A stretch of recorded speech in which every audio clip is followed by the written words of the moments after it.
Jason White, Representative of District 48 here in Central Mississippi, also Speaker Pro Temp of the Mississippi House of Representatives. Jason, thanks for coming on.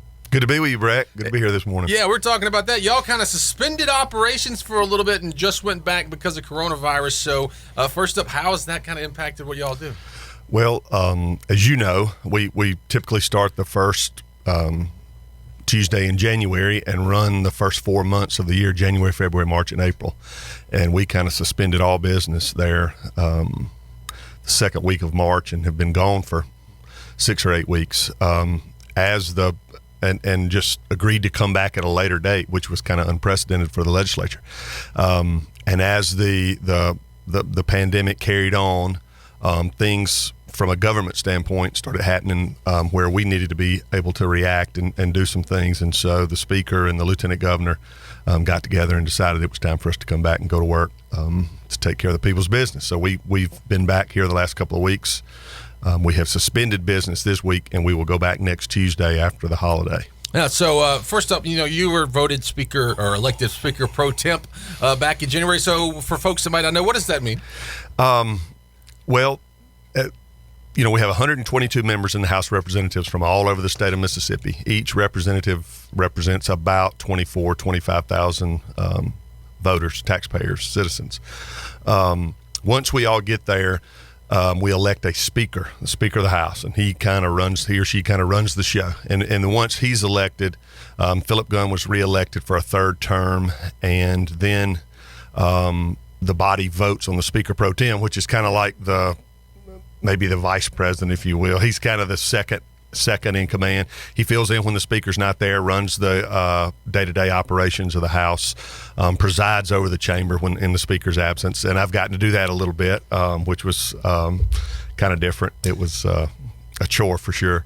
I got a lot of harassment from my colleagues, especially guys that came in with me 8 years ago on that day, my first day to preside. Nothing like a little good ribbon among the politicians. They were seeing how well I knew the rules and if I really knew what I was doing. So I kind of pretended at least.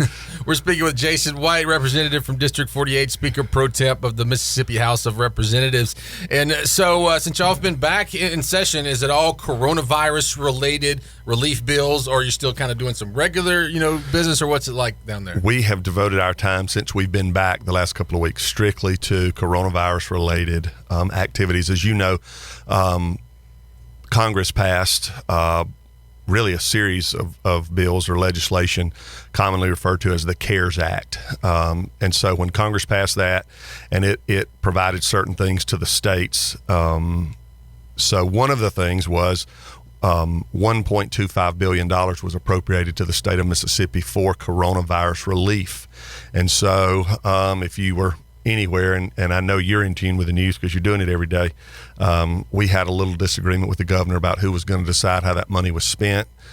We finally got that put to bed and came to the resolution that the legislature appropriates the money. So we went back to start appropriating the money, and last week we were able to pass Senate Bill 2772, which was what we called our Back to Business Mississippi bill. We appropriated $300 million to go to small businesses who are hurting. The first $60 million goes directly to businesses that were ordered by executive orders to be shut down. All you have to do is have filed a tax return last year and be coded as one of the businesses that was shut down, such as barbers, salons, restaurants, gymnasiums, those kind of things.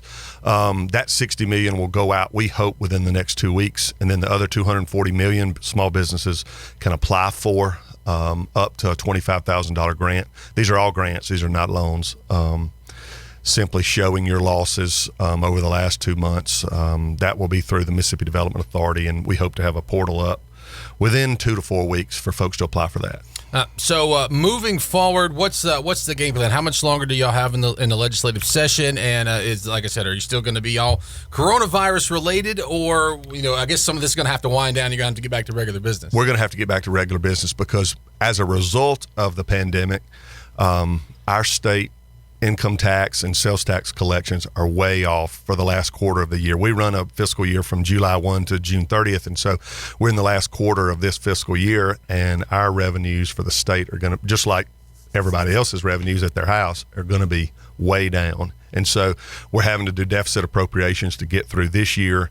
Luckily, we had a full rainy day fund that had almost $500 million in it. So we're able to tap into that to make this thing work through June. We'll get some numbers for May, and then we'll start finishing out this year and budgeting for next year. And we will be there probably till about the 4th of July, working on next year's budget and trying to make this thing work. And we've also got to spend the rest of that CARES Act money, and we're going to allocate some to unemployment, shoring up the trust fund for unemployment because it's been hit really hard with folks on unemployment, something for our hospitals, and a lot of that money is earmarked for education and distance learning. So we've got a lot to do on that front as well. Yeah, and one more question here on a more local angle.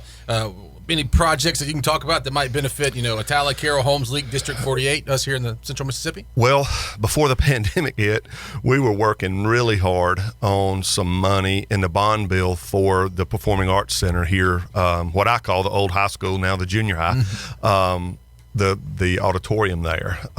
You've seen those plans, and it's a really cool project. And that was kind of our number one ask from a bond bill standpoint, and we stood a really good chance